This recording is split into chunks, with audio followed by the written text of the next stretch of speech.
فقیر نے جو کچھ عرض کرنا ہے موضوع مرشد کریم سائیں بادشاہ قدس سرہ العزیز کے جو علمی اور طریقتی کارنامے ہیں اور آپ کے جو خصائص اور فضائل ہیں ان پر مختصر سے وقت میں روشنی ڈالنے کی کوشش کرنی ہے۔ اس سلسلے میں جو میں نے عرض کیا کہ میری گفتگو ہو سکتا ہے اس قدر آپ کو پرکشش محسوس نہ ہو، لیکن بہرحال کچھ لوگ ایسے آئے ہوئے ہوتے ہیں جو خالص علمی گفتگو سننے کا بھی ذوق رکھتے ہیں۔ سائیں بادشاہ کی حیات طیبہ کا یہ خاص پہلو ہے جو اس مقدس محفل کے دوران آپ کے سامنے پیش کرنا مقصود ہے۔ آپ کریم کے 100 سالہ جشن ولادت کے سلسلے میں آج جو محفل انعقاد پذیر ہے، اس کا پس منظر یہ ہے کہ سائیں بادشاہ 1316 ہجری میں 1896 عیسوی 12 ربیع الاول کے دن اس دنیا میں تشریف لائے تھے۔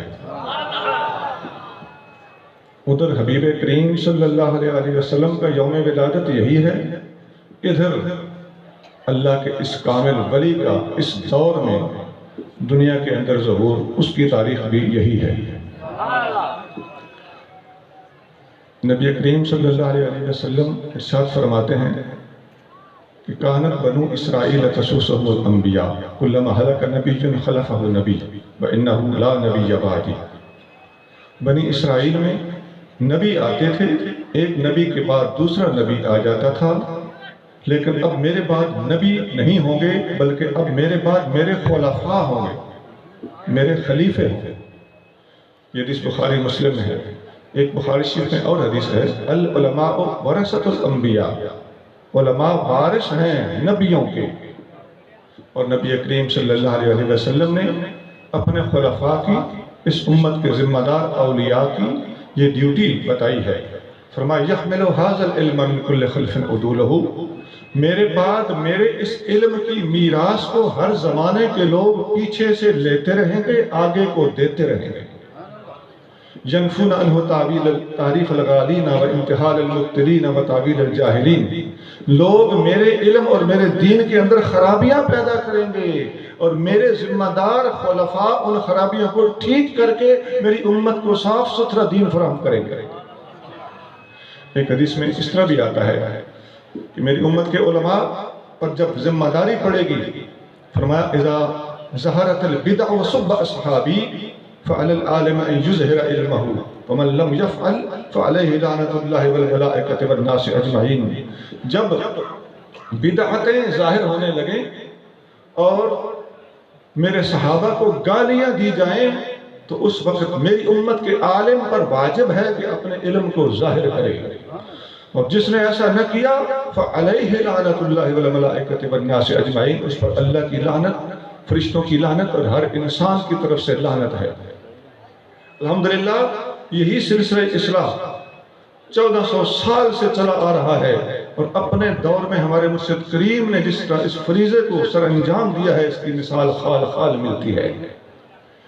اس سلسلے میں فقیر آپ کے سامنے سائیں بادشاہ کے 2-3 کارنامے پیش کرتا ہے۔ سب سے پہلی بات یہ ہے کہ سائیں کریم کا عقیدہ اور نظریہ کیا تھا۔ آپ کی کتابوں کے خطبے پڑھیں، آپ کے خطابات جو نیٹ پر بھی موجود ہیں اور المواعظ القاسمیہ کے نام سے چھپے ہوئے بھی ملتے ہیں، اور ان کا تو اردو ترجمہ بھی ہو سکتا ہے۔ حضور قبلہ سائیں ڈاکٹر محمد حنیف مشوری ادام اللہ ذلہ العالی نے ان کا اردو ترجمہ بھی کر دیا، وہ چھپ بھی چکا ہے۔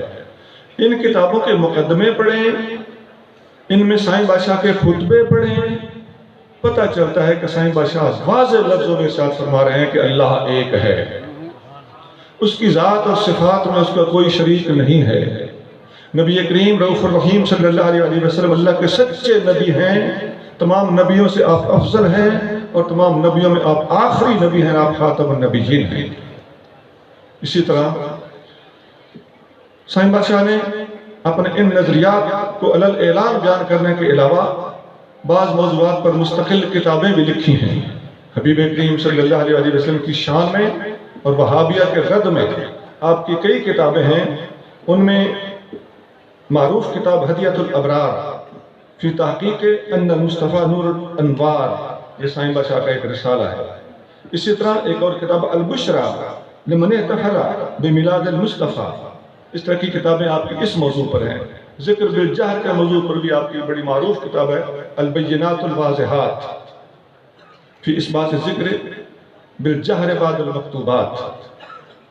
اسی طرح روافض اور گستاخان صحابہ کے خلاف بھی آپ نے زبردست کام کیا ہے۔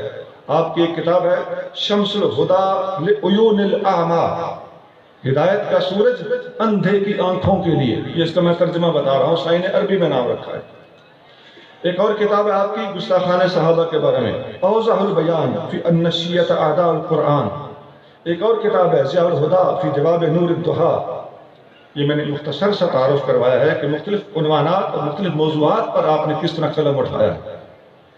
سوشلزم کی ملحدانہ تحریک کے خلاف آپ نے اس دنیا میں سب سے بڑا اور سب سے زیادہ کام کیا ہے، حتیٰ کہ اپنے زمانے میں سوشلسٹ حکومت کے خلاف آپ کریم الیکشن میں بھی کھڑے ہو گئے، حالانکہ آپ اس طرف توجہ کم دیتے تھے، لیکن جب آپ نے دیکھا کہ اسلام پر یہ کڑا وقت آیا ہے، اس وقت الیکشن میں کھڑے ہونے سے بھی اس صوفی کامل نے گریز نہیں کیا۔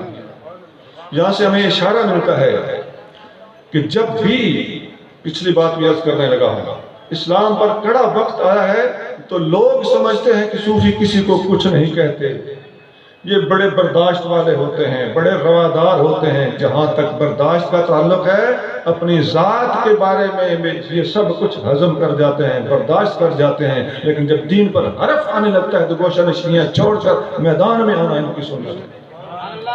ہمارے سائیں بادشاہ نے اس موضوع پر بڑا زبردست کام کیا۔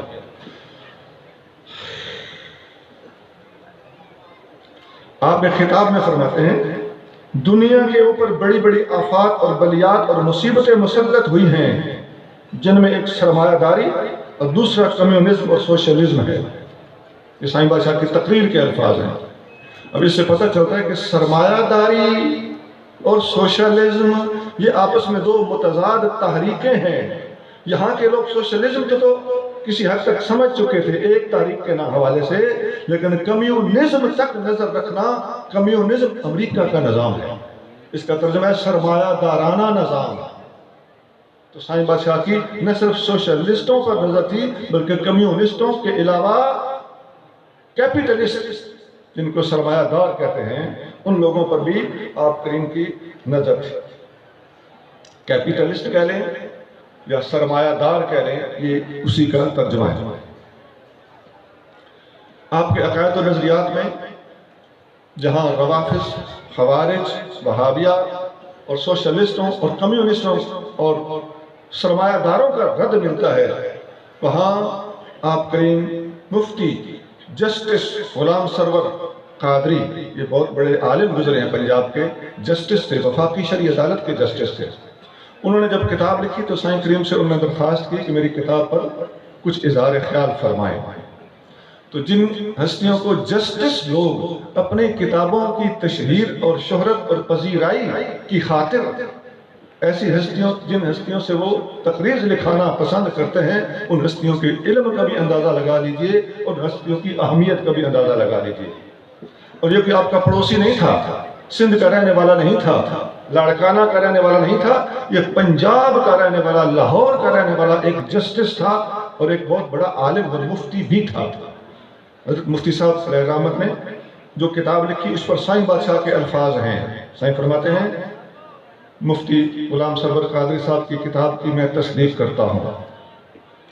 اس میں کوئی شک نہیں ہے کہ اہل سنت و جماعت کا یہی عقیدہ ہے کہ حضرت ابوبکر صدیق رضی اللہ تعالیٰ عنہ تمام صحابہ اکرام سے افضل ہیں، پھر حضرت عمر فاروق رضی اللہ تعالیٰ عنہ، پھر حضرت علی کرم اللہ وجہہ کو ان سے افضل سمجھنا گمراہی ہے اور مذہب اہل سنت سے خروج ہے۔ اسی طرح کسی بھی صحابی بالخصوص حضرت امیر معاویہ رضی اللہ تعالیٰ عنہ پر طعن کرنا اسلام پر جرح کو مستلزم اور نصوص قطعیہ سے انکار کے مترادف ہے۔ وَهُوَ تَعَالَىٰ أَعْلَمُ كَتَبَهُ الْفَقِيرُ محمد قاسم اوفی عنہ۔ یہ سائیں بادشاہ کے اپنے الفاظ ہیں، جس طرح سائیں نے لکھے ہیں میں نے اس طرح پڑھ کے سنائے۔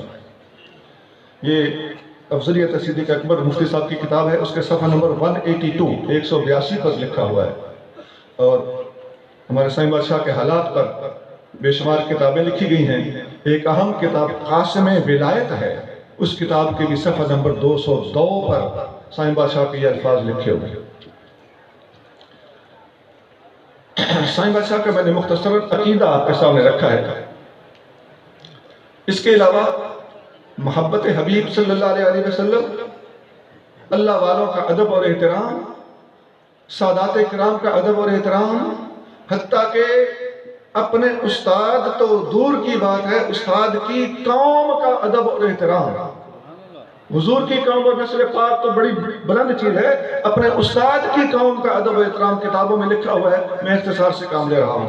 اتنا ادب ہے، یقین کیجئے ہم نے کئی دفعہ کوشش کی ہے کہ ہم بھی سائیں کی طرح یہ ادب کریں گے، اللہ کی قسم ہم سے 2-3 دن کے اوپر نہیں نبھایا گیا، ہمت جواب دے جاتی ہے، پھر بھول جاتے ہیں، خطا ہو جاتی ہے۔ یہ انہی کا حصہ تھا جنہوں نے دنیا کے اندر ادب اور عشق کی خیرات بانٹی ہیں۔ اب یہ سائیں بادشاہ کا جو فقہی مقام ہے، مختصراً میں اس کو عرض کرتا ہوں۔ آپ کریم کو جس زبان میں سوال ہوا ہے، فتاوی قاسمیہ 2 جلدوں میں سندھی زبان میں چھپا ہوا ہے، اب اس کا اردو ترجمہ بھی ہو چکا ہے۔ سائیں کو جس زبان میں سوال پوچھا گیا ہے، اسی زبان میں سائیں بادشاہ نے جواب عطا فرمایا۔ فتاوی قاسمیہ پڑھ کے دیکھ سکتے ہیں، اردو میں سوال ہے، سائیں اردو میں جواب ارشاد فرما رہے ہیں۔ سندھی میں سوال ہے، سائیں سندھی میں جواب ارشاد فرما رہے ہیں۔ فارسی میں سوال ہے، سائیں فارسی میں جواب ارشاد فرما رہے ہیں۔ عربی میں سوال ہے، سائیں اسی طرح لمبا جواب عربی زبان میں دے رہے ہیں۔ میں آپ کو 1-2 مثالیں دیتا ہوں۔ عربی زبان میں سوال ہوا، ما قولكم دام قولكم فيما شاء بين الناس انهم يؤذنون بعد الصلوات المكتوبات لدفع البليات بكفاية المهمات، هل له اصل في الشرع ام هو من مخترعات العوام متبع الاوهام؟ یہ عربی میں سوال ہے کہ مشکل وقت میں اذانیں دینا 5 وقتی اذان کے علاوہ اس کی شرعی حیثیت کیا ہے؟ میں نے اختصار سے ترجمہ کر دیا، آپ جواب ارشاد فرماتے ہیں۔ سائیں عربی کا جواب عربی میں دے رہے ہیں، لکھتے ہیں لا ریب فی کون هذا الاذان مصوغا بل مستحسنا عند عروض البلیات وشوء المنکرات لان المشائخ قدس اللہ تعالی اسرارهم قد استحسنوه وصار من معمولاتهم وله اصل في الشرع كما قال المخدوم السیستانی قدس اللہ تعالی سره في تحریرات المسائل وهذا نصه۔ فرماتے ہیں یہ اذانیں دینا یہ حدیثوں سے بھی ثابت ہے، آگے آپ حدیثیں پیش بھی کرتے ہیں۔ حضرت مخدوم عبدالوہاب سیستانی رحمۃ اللہ کی کتاب تحریرات المسائل کا حوالہ دیتے ہوئے یہاں سے اپنے بات کو شروع کرتے ہیں۔ یہ بڑا لمبا جواب ہے، میں نے اس کے چند الفاظ آپ کے سامنے تبرکاً پڑھ کے بات کو ختم کر دیا۔ اسی طرح سائیں کریم پر فارسی میں سوال ہوا، آپ فارسی میں سوال سنیے، پھر سائیں بادشاہ کا جواب سنیے۔ میں معذرت کر رہا ہوں صاحب کہ ہمارے سائیں بادشاہ کی حیات طیبہ کا یہ ایک درخشاں اور چمکتا ہوا پہلو ہے کہ آپ کو اللہ نے علم کی کتنی دولت عطا فرمائی تھی۔ جماعت کے فقیروں کو سائیں کی زندگی مبارک کے اس پہلو پر بھی غور کرنے چاہیے، اس قسم کی گفتگو کو سننا بھی چاہیے، پسند بھی کرنا چاہیے، برداشت بھی کرنا چاہیے۔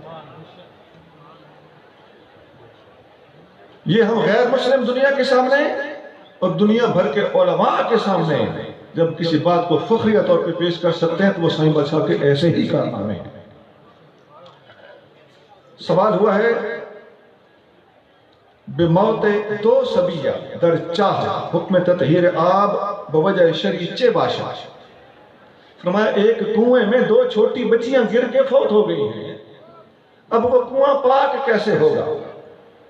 اب یہ مسئلہ تو اپنے جگہ پہ، میں آپ کو سائیں کے الفاظ سنانے لگا۔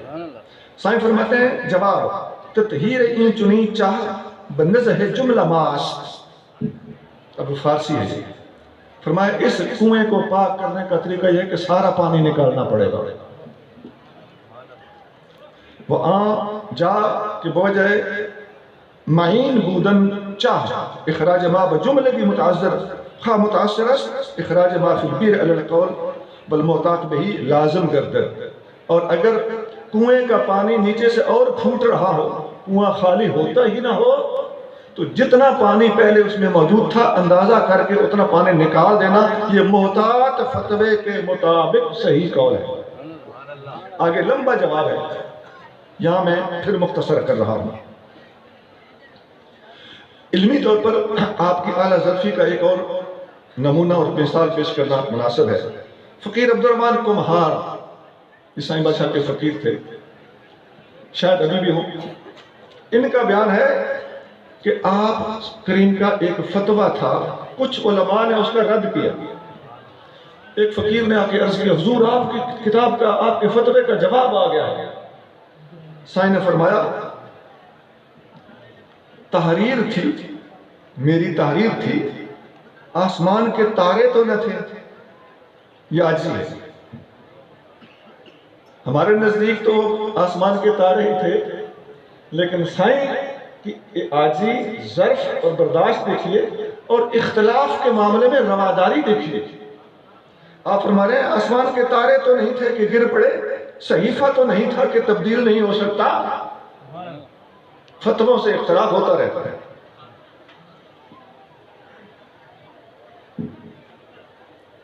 اسی طرح جدید مسائل پر بھی آپ پر سوالات ہوئے۔ داڑھی کی مقدار کتنی ہونی چاہیے؟ فرمایا سنت مؤکدہ ہے، بلکہ ایک جگہ پہ واجب بھی قرار دیا کہ داڑھی مٹھی ہونی چاہیے، مٹھی سے چھوٹی ہوگی اس کے پیچھے نماز مکروہ تحریمی ہے اور ایسا بندہ فاسق ہے۔ اور داڑھی کے مٹھی ہونے پر لکھا سائیں بادشاہ نے، اس پر امت کا اجماع ہے، لم یبہ احد، کسی ایک عالم نے بھی اس کی اجازت نہیں دی۔ آج دیکھ لو سائیں بادشاہ کے جو نشانیاں ہمارے پاس موجود ہیں، اسی طریقے کے مطابق سنت مبارک پر ہم فقیروں کی سائیں بادشاہ کی تعلیمات کے مطابق، سنت کے مطابق مٹھی مٹھی داڑھی ہے۔ آپ کریم پر سوال ہوا انجیکشن سے روزہ ٹوٹتا ہے کہ نہیں؟ اب یہ جدید سوال میں کر رہا ہوں، اس دور کے اٹھنے والے سوالات ہیں۔ سائیں کریم آپ کو پتا ہے 1990 میں وصال فرما گیا، یہ اس سے پہلے پتہ نہیں آپ نے اس سے پہلے 30 سال پہلے لکھا تھا یا 40 سال پہلے لکھا تھا۔ لوگ آج 90 کے بعد جدید مسائل پر تحقیق کرنے کے لیے پیدا ہوئے ہیں۔ سائیں بادشاہ 1990 میں یہ تحقیقات فرما کر دنیا سے رخصت ہو چکے تھے۔ سائیں نے اس کا جواب دیا، میں نے پورا لکھا ہوا ہے، میں آپ کو شارٹ سنانے لگا ہوں۔ سائیں نے جواب دیا کہ جو چیز ڈائریکٹ معدے اور دماغ میں نہ جائے اس سے روزہ نہیں ٹوٹتا۔ معدہ اور دماغ کا جوف وہاں نہیں جاتا، انجیکشن رگوں میں گھومتا رہتا ہے، اور اگر اندر جاتا ہے تو ڈائریکٹلی نہیں جاتا، پینیٹریٹ ہو کے جاتا ہے، اس سے روزہ نہیں ٹوٹتا۔ جو انڈکشن ہوتی ہے نا، صرف جس کے اثرات اندر پہنچ جائیں، ڈائریکٹلی دوا نہ پہنچے، اس سے روزہ فرمایا نہیں ٹوٹتا۔ نوٹوں پر زکوٰۃ کا کیا حکم ہے؟ یہ ایک معاشیات کا مسئلہ ہے، اس پر بھی سائیں نے فرمایا کہ نوٹ اصل دولت اور زر کو ہی کہتے ہیں، اس لیے کہ گورنمنٹ نے ان کو زر اور دولت اور سونے کی جگہ پہ ریکمینڈ کیا ہوا۔ یہ لمبا فتویٰ ہے، میں نے آپ کے سامنے ان شارٹ اس کو پیش کر دیا۔ ایک جدید سوال ہوا، سائیں عرب شریف سے ایک بندہ آتا ہے، رمضان کا مہینہ ہے، یہاں آیا تو وہاں 28 روزے رکھے تھے، یہاں آیا تو عید ہے، یا وہاں 30 روزے رکھے تھے، یہاں آیا تو ابھی روزہ ہے، اب یا اس کے 28 روزے بنتے ہیں یا اس کے 31 روزے بنتے ہیں، ایسا ہو جاتا ہے، یہاں سے وہاں جائے یا وہاں سے یہاں آئے، تو یہ ایک چانس ہے، پاسبلٹی ہے کہ روزے 31 بن جائیں۔ فرمایا وہ جس ملک میں جا کے اترے گا، وہاں جہاں وہ عید کر رہا ہے وہاں کا اعتبار کیا جائے گا، تاکہ وہاں کی امت مسلمہ کے وہ ساتھ رہے۔ مسلمانوں میں علیحدہ وکھرے حرکتیں کرنا اس کی اجازت نہیں ہے، جہاں گئے ہو وہیں کے ہو جائے۔ یہ لمبا سلسلہ تحریرات ہے۔ سائیں بادشاہ نے صدر ضیاء الحق کو خط لکھا، وہ میرے پاس موجود ہے لکھا ہوا، وہ بھی میں اختصار کے پیش نظر اشارہ دے رہا ہوں کہ سائیں کا وہ خط پڑھنے کے قابل ہے۔ حکومت وقت کو اور اتنے بڑے بادشاہ کو خط لکھنا اور اپنے نام کے ساتھ فقیر لکھنا، یہ ہر کسی کی جرت نہیں ہو سکتی۔ پھر تدریس کا میدان ہے. سائیں جب درس دیکھنے بیٹھتے ہیں تو ایک دفعہ سائیں بادشاہ عرب شریف مدینہ شریف کی زیارت کے لیے تشریف لے جا رہے تھے تو بحری جہاز لیٹ ہو گیا. آپ نے یہاں کے درگاہ مشہور شریف کے سینئر فقیروں کو، طالب علموں کو وہاں بلا لیا تاکہ میرے وہاں ٹھہرنے کی وجہ سے ان کے علم اور اسباق ضائع نہ ہو. طلباء کو وہاں بلا لیا. آپ کریم ایک دفعہ وہ ہمارے جو سائیں کے فقیر تھے مالی، ان کا بیان ہے کہ آپ درس دے رہے تھے، نہر کے پار کشتی پہ چڑھ کے رسا پکڑ کے کشتی چلتی تھی تو آپ پار ایک کٹھیا بنی ہوئی تھی، وہاں آپ زمین پر تشریف فرما ہو کر درس دے رہے تھے. تو درس کے دوران ایک حدیث آ گئی جس میں ہے کہ جنت کے لوگ جب دل میں خیال کریں گے کہ فلاں پھل چاہیے تو وہ پھل خود چل کے ٹہنی ان کے پاس آ جائے گی اور وہ اس میں سے کھا لیں گے. جب آپ یہ حدیث پڑھا رہے تھے تو آپ جس آم کے درخت کے نیچے بیٹھ کر پڑھا رہے تھے، اس آم کی ایک ٹہنی چلی، سائیں بادشاہ کے سامنے آئی اور 2 آم سائیں کے سامنے لا کے رکھ دی. سائیں نے کیا فرمایا؟ سائیں رونے لگے، گریہ فرمایا، اور گریہ فرماتے ہوئے اب الفاظ سنو. سائیں فرمانے لگے صدق رسول اللہ صلی اللہ علیہ وسلم وصدق الراوی، میرے آقا نے سچ فرمایا اور حدیث کو روایت کرنے والا صحابی بھی سچ کہہ رہا ہے، اس لیے کہ آم کے درخت نے اور 2 پھلوں نے حضور کی اس حدیث کی تصدیق کر دی. ایک مجھے سائیں کریم سائیں منیر احمد بادشاہ تشریف فرما ہے. آپ کو سائیں بادشاہ ایک دفعہ ایک حدیث پڑھا رہے تھے. وہ حدیث ہے المؤمن للمؤمن کالبنیان یشد بعضہ بعضا. میں فقیر میں پاس بیٹھا ہوا تھا، ایک سائیں تھے، سائیں منیر احمد بادشاہ تھے اور ایک سائیں بادشاہ تھے. مسجد شریف کے محراب کے اندر سائیں بادشاہ نے شمال کی طرف چہرہ انور کیا ہوا تھا. سائیں ان کے سامنے بیٹھے ہوئے، میں ذرا سائیڈ پہ بیٹھا ہوا تھا ادب کے ساتھ. تو سائیں وہ حدیث پڑھا رہے ہیں مومن کے لیے ایسے ہے جیسے دیوار کی اینٹیں ہوتی ہیں، یشد بعضہ بعضا، بعض اینٹیں بعض اینٹوں کو مضبوط کرتی ہیں. تو ثم شبک بین اصابعہ، پھر حضور صلی اللہ علیہ وسلم نے اپنی انگلیوں میں ڈال کر ایسے صحابہ کو دکھایا کہ ایسے مومن کے لیے دیوار کی طرح ہوتا ہے، اینٹیں ایک دوسرے کو مضبوط کرتے ہیں جیسے یہ انگلیاں کریں. اب سائیں بادشاہ مجھے اچھی طرح یاد ہے، سائیں نے ایسے کیا. سائیں کریم کی عمر شریف اس وقت میرا خیال ہے کوئی 85-87 برس مبارک تھی. تو سائیں نے ایسے کیا،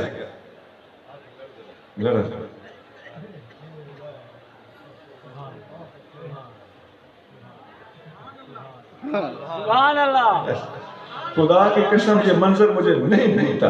میں کئی دفعہ فقیروں کو سنا چکا ہوں. میں نے مولانا علی بخش صاحب چانڈی رحمۃ اللہ علیہ ہمارے بڑے پیارے استاد تھے، اور مہر فیض اللہ صاحب نے قاسم الحقائق لکھی، اور سائیں یعقوب شاہ صاحب رحمۃ اللہ، ان ہستیوں کے سامنے میں نے یہ واقعہ سنایا. یقین کیجئے سائیں یعقوب شاہ صاحب پھوٹ کر رونے لگے. یہ لمبی گفتگو ہے. آپ کریم لوگ فوت ہوتے ہیں تو بعد میں لوگ تعریفیں کرتے ہیں. سائیں بادشاہ کے سامنے ظاہری حیات میں بڑے بڑے علماء نے آپ کے حق میں ایسے ایسے الفاظ لکھے ہیں کہ انسان دنگ رہ جائے ہوتے ہوئے. میں ایک جملہ آپ کو بھی سنا دیتا ہوں. سبحان اللہ.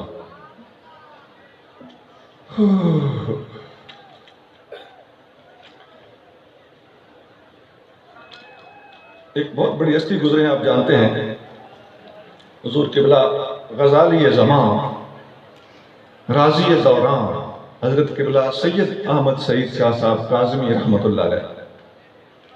آپ نے سائیں بادشاہ کو خط لکھا، یہ درگاہ مشہور شریف کی فائل میں ابھی خط موجود ہے. وہ خط میں آپ کو اس کے جو پہلے الفاظ ہیں، سائیں کو وہ خطاب کیسے کر رہے ہیں. سائیں کو لکھ رہے ہیں قدوۃ العارفین، یعنی عارفوں کے سردار، قیادت والے، قدوۃ العارفین، عمدۃ الصالحین، زبدۃ العلماء الراسخین، الاورع الاکرم، الفقیہ الاعظم.